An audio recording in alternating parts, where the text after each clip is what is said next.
Hi, I'm Attorney Ramsey Bahrawy, and this is Your Money, Your Life. Today our topic is transition planning to cash out of your business. Assisting me in this discussion is Paul Cronin, partner of the Successful Transition Planning Institute in Cambridge, Massachusetts. Mr. Cronin has over 25 years of professional experience in sales, management, consulting, and entrepreneurship. In 2009, Paul began working with Jack Beauregard, the founder of the Successful Transition Planning Institute. Since that time, Paul has been an integral part of transforming the small consultancy company into a major force in transition planning for baby boomers. In addition, Mr. Cronin has given presentations at the MIT Enterprise Forum, Northeastern University, and Salem State University on issues of entrepreneurship, personal and business transition, and running a successful business. Paul, welcome to Your Money, Your Life. It's great to have you on the program. Thank you for inviting me. Glad to be here. Well, let's start with what is transition planning and why do it? So transition planning is just a process of answering a couple of fundamental questions. The first one I always like to say is, what are you really trying to accomplish in your life? And with respect to business owners, which are a good part of the clientele we work with, the subset of that is two questions. And I always like to say, this is your homework if you're a business owner. You really need to answer these questions. Now, question number one is, what should be the future of your business? Question number two, what should be the future of your life? Mm-hmm. And so what we like to say what transition planning is about is answering those fundamental questions in a planful process, mm-hmm. as opposed to a haphazard process. And the reason for that is actually quite simple. Most people who do planning of any kind in any field generally end up with better results than those who don't. Mm-hmm. Mm-hmm. Your partner, Jack Beauregard, wrote a book, Finding Your New Owner. Mm. And in that book, he talks about the importance of doing both, as you mentioned, personal as well as business transition planning. Which should come first, the personal or the business transition planning? Well, we like to believe the personal should come first, but oftentimes it doesn't work that way. So, for example, a number of clients have come to us who either had a health event, mm-hmm. in which case they are now somewhat in a panic mode of what do I do with my business. A business opportunity could arise where an offer that was a real offer came out of the blue, as it were. There could be issues related to a spouse. Something occurred, death, divorce, disease, etc., as it were. So those sort of force the issue. What we like to work with is in a process of helping someone look forward 2, 3, 4, as long as 10 years and saying, okay, what should the future of this business be? And align that with, what am I really trying to accomplish in my life? What should the future of my life be? Right, right.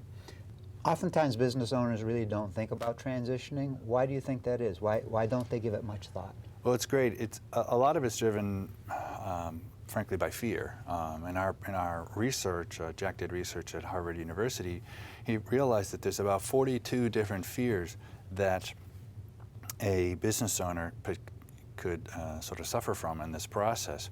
Nobody's got all 42, by the way, but generally they'll have, half a dozen. But the half a dozen tend to revolve around things like fear of an unknown future. Mm-hmm. People have described the idea of leaving their business as if falling into a black hole. Mm-hmm. What do we know about black holes? So they're all negative energy. They sort of suck everything into it, and you don't know where you're going to end up. So fear of an unknown future. Some view the idea of leaving the business as a kind of a death, even. Mm-hmm, mm-hmm. And fear of death is, the existential death that we all suffer from. So when you've got that great fear, it's very easy to sort of put it away, and I'll deal with that later. Well, a lot of business owners have their identity wrapped up in being a business owner. And so if you suddenly walk away from the business, there's that identity that you once had that's not there anymore. Sure. And for some business owners, it may also be some sort of social status of being a business owner. You lose that status if you walk away, and if you don't have a plan as to, what you're going to do with the rest of your life, then you're in that black hole that you talked about, right? Exactly. Yeah. So it's very. I can see the difficulties, but on the other hand, I'm involved in planning myself. I'm involved in estate planning and elder law. And it's always important to do the planning well in advance because no one has a crystal ball. No one knows what's going to happen. Right. Like you said, sometimes an opportunity comes along. Right. And sometimes it doesn't. And the idea behind transitioning out of business, I would think, is to try to get the best value, right? Yep. Okay. So, I mean, I would suggest to business owners in that they're thinking through this is you should always be thinking about how am I creating, enterprise value, as it were, the stuff they teach you in B school. Most business owners often sort of fall into a business, they get good at something, and then someone says, well, why don't you, instead of working for somebody else, do it on your own? Right. Which is, a sad fact is about 90% of businesses never actually sell. They basically close the doors at some point. Sometimes that's perfectly good, someone retires out of the business, and other times it's, rather disastrous.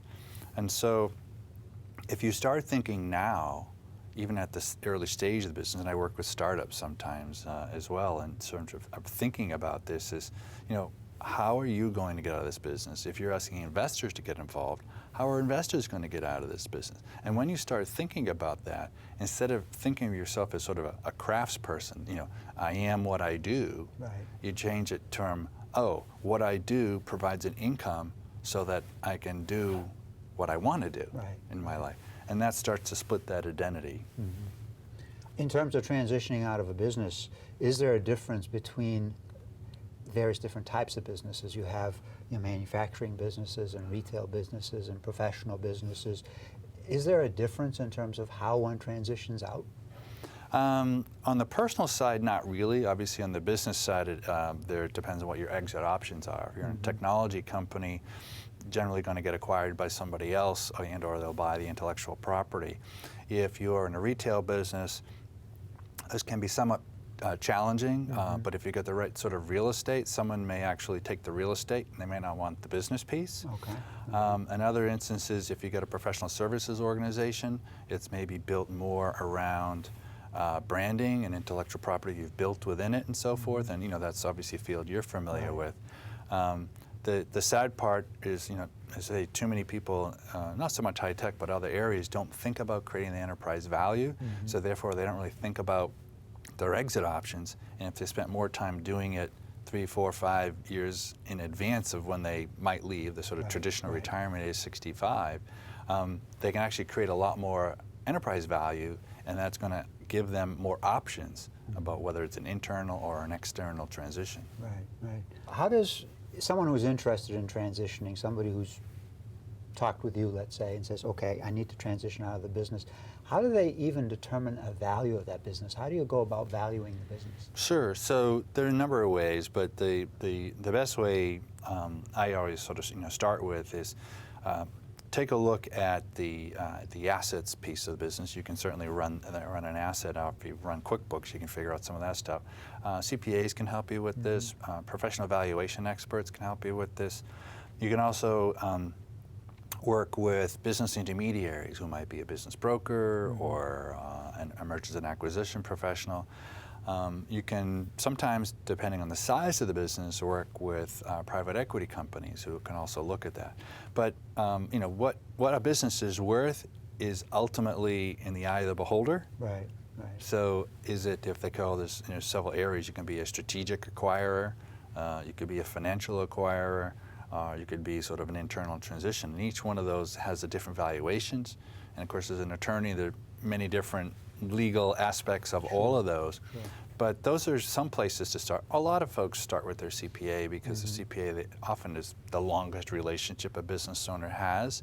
But CPAs, will view it differently than a business broker, or certainly than a strategic acquirer, someone who wants your business for reasons beyond even if its financial results. Now, Jack Beauregard in his book talks about finding the right buyer.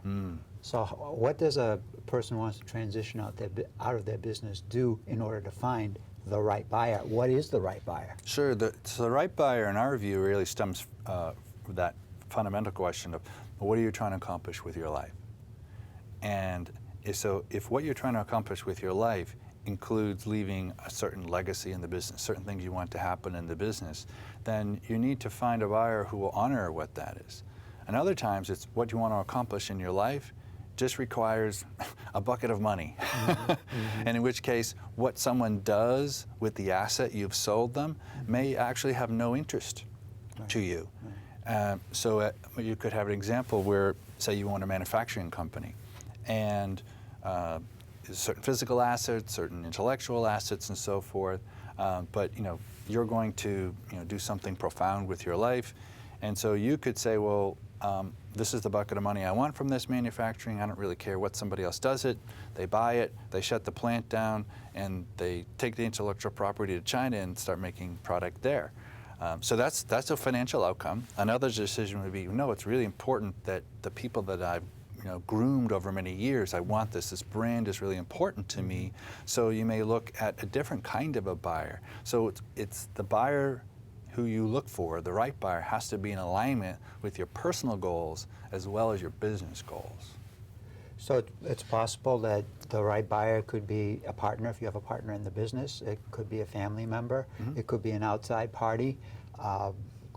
Could it be an investor? Could an investor come in and pick up your business? So investors come in a couple of areas. So there can be what are known as private equity groups, or PEGs as they're called, mm-hmm. and they typically will look at a company that's got a certain base level of profitability and size, an industry that they happen to like, but they're investing for the purpose of creating really significant growth, owning the business for 5 to 7 years, maybe 10 years, and then they're going to have a financial transaction. They're going to leave. Another type of a financial buyer could be someone who, frankly, is looking for a job. Mm-hmm. They may have worked in corporate America for a long time in a related field. Look at that and say, I'm never going to have another boss again. I'm going to control my own future. In which case, they're looking at what's the financial outcome from this, mm-hmm. and that's weighed against what they're trying to accomplish in their life. So there's a number of different ways. And then, of course, you have a strategic buyer, which is sort of the holy grail of somebody in California, for example, looking at a company in New England and saying, even though that business may only be, quote, worth $10 million, they'll pay a premium over that as compared to a local person, because it's really important for that person in California to have market share. And it's very expensive to create market share, right. But if you buy it, it's a faster process. But like everything else, speed has a price. Right. Oh, okay. It makes perfect sense. So if somebody wants your market share, then you can actually get a little better price for your business. Yeah. Now, speaking of valuation of the businesses and a better price for the business, in 2008 we had the credit crisis. We had the bursting of the credit bubble. Credit's become tighter. It's more difficult to borrow money. So I would think you'd want a buyer who has some liquidity, right? Or mm-hmm. Would that be the right buyer? Yeah. I love this. I want to sell the business, all cash, and that does happen. It's more likely to happen from a strategic acquirer, but there's always strings attached. Okay. So, what kind of strings? So, for example, someone may purchase your business. I'll just use a round number, $10 million. Mm-hmm. Okay, that's the valuation. Well, what we're going to do is we're going to give you $6 million now. So here's your nice bucket of cash. Feels real good. The wire hits your bank account. It's a great day. It's a great day. It's happened to me. It's a really great day. But then this remaining $4 million, well, that's going to be an earn-out. So based upon certain sales and profit and so forth. Conversely, you could actually some of that could be layered into a contract that you have over a certain time. And in the case of a private equity group, they sort of go the other side and say, well, the company is worth X. We're going to buy 80% of this larger value than, so forth. But we're going to keep you on as CEO for the next 3 to 4 years. Mm-hmm. You will retain a 20% ownership stake, and assuming you fulfill your agreements and contracts and hit the numbers, we're going to create this value now going up to 10, 20, 30 million, whatever the multiple is, and you'll get that piece of that. Mm-hmm. So, one of the ways that people sometimes come to us is a business owner who's owned a company for a very long time. They make one of these arrangements, and for the first time in 20 or 30 years, they have a boss. Right. And about 12 months into it, they're ripping out their hair, and they're wondering, before I rip out the rest of my hair, maybe I should start planning what I'm going to do when I actually leave. Right. And we call that is the first issue of acceptance they have to move from an ownership mentality to a management mentality. So it's all part of this transition. I see. Okay. Well, yeah, that makes perfect sense. Now, I know in the various different professions, in medicine and in law and in accounting, Oftentimes you aren't given a lot of money up front. The kind of transition is you stay with the business because, you know, in the professions, the owner's personal brand is also the business brand. Right. So the two of them work hand in hand. So you stay with the business for X number of years. You mentioned 3, 4, 5 years. We'll go with that. And you continue to get paid for the work that you're doing. The idea is that the clients stay with the business. You help grow the business also. And then after you leave the business, you don't leave with a bucket of money like you were talking about. You get a check every quarter or every year or whatever. And if for some reason the business isn't doing well, you're out of luck. If it's doing well, you're okay. Yep. That's kind of how that business works. Exactly. Yeah, So there's my point is there's risk. There's always risk, but if you own a business, it's a risk anyway. And so if you're able to, so say, work towards a process of reducing risk, now it's hard to sort of eliminate all risk, but you know, means of reducing risk could be, you know, can you build a management staff in place? Can you increase your intellectual property value and so forth? Other ways to mitigate risk is, are you able to extract wealth from the business now while you're still in it, and instead of taking it as salary, take it in other forms of income, other investment form. So you essentially are creating wealth outside of the business, and that mitigates risk when you move forward. You know, so we like to say when people are going through this process is, you know, you need to think about your business readiness, your personal financial readiness, and your personal readiness. The personal readiness is the kind of stuff that, you know, that we do specifically. But if you're not personally financially ready, even if the business is ready, you may have to stay in the business 3 or 4 years longer than you think you should, because you've got to get yourself financially in place to mitigate some of these risks. I was talking with someone not too long ago who was involved in the publishing business and sold his publishing company. And the buyer ended up reneging. Gave him X number of dollars up front and then walked. And gave him his business back. Does that kind of thing happen frequently? It does happen. It's hard to know frequency because the stats aren't particularly solid, but it is probably the #1 fear of most businesses is, my God, I'm going to have the business back. It's the last thing I want. Right. I thought I was out, and then they sucked me back in, right? That old line. So, you know, how do you mitigate against that? In many ways, is, you know, sort of you have to sort of structure the deal in a way. It also is create more wealth outside of the business to mitigate some of that. The downside is, you know, if you want the business back, is it worth anything to you? Right. So you, and to a certain degree, you walk into those kind of deal. An example would be is you take paper. In essence, you're the bank. Right. All right. So you have to treat it like a banker. A great story. So I was speaking to a group of business owners out in Western Massachusetts, and a Q&A time came up, and a woman said, "Well, what I was thinking of doing is selling it to this associate, but he doesn't have real good credit, so I don't think he can borrow the money." And I said, "Well, then why should you be his banker?" I mean, it's completely illogical. They come up with a plan B. Right. You know, and one of the things we profess in the book is there are many options to leaving your business. There are many ideas about creating this next ideal buyer that you want to seek out. But if you sort of come up with one solution and one solution doesn't work out, then you don't have plan B, C, or D.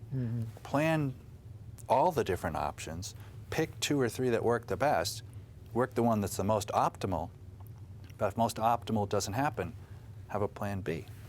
The businessman I was telling you about, first of all, did not use a lawyer, which was a problem.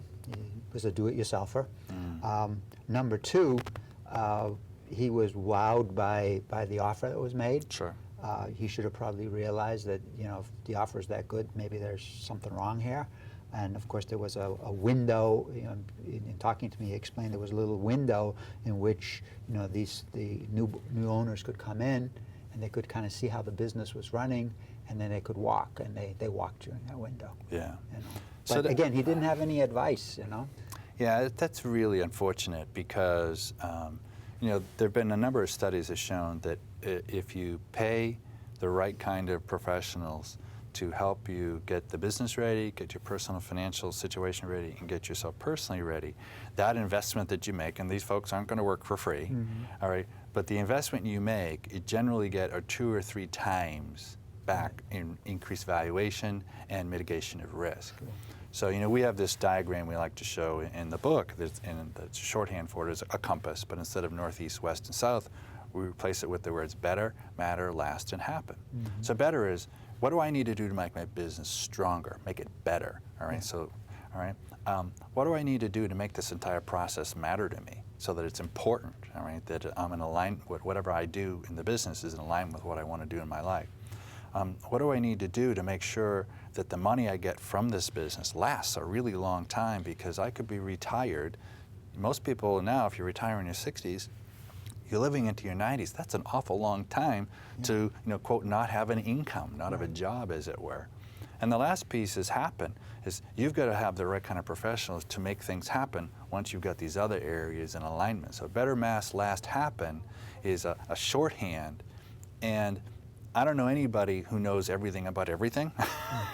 And so, paying the right professionals, depending on the size of your business, but at a minimum, you've got to talk to an attorney who understands business transactions.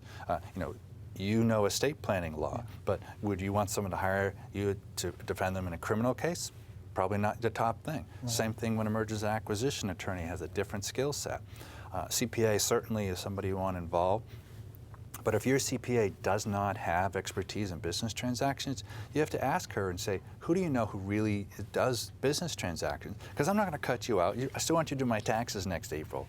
But, who else should I know? So you start lining up, we call it the dream team of advisors. And depending on the size of your business, you could have 4 people. You could have 24 people. Well, it depends how big you are. You have multiple lawyers from different firms looking at different aspects of the business. If you've got a $50, $100 million company, you've got so many areas you've got to think through. But if you're that size, you typically have relationships with those kind of professionals to some degree already.